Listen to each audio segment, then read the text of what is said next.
सगळ्या राज्यामध्ये आणि विशेषतः शैक्षणिक संस्थेमध्ये आपण आयोजित केलं पाहिजे. महात्मा ज्योतिबा फुले यांचं सगळं जीवन एक आगळं जीवन होतं. समाजासाठी त्यांनी वाहून घेतलं आणि त्यामध्ये आधुनिक विचाराची काळ त्यांनी कधी सोडली नाही.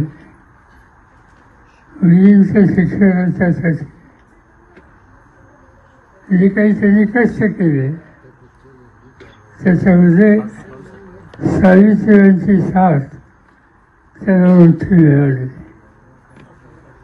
शेवटी समाजाची नवी पिढी विचारानं मजबूतीनं ज्यावेळी उभी राहते तेव्हाच देश पुढे जात असतो.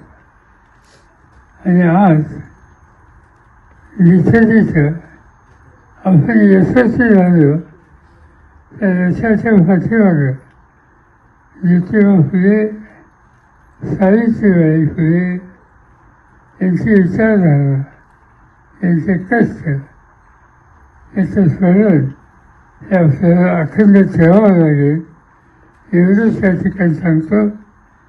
आणि ज्यांनी ही निवृत्ती केली त्यांचं अभिनंदन करतो.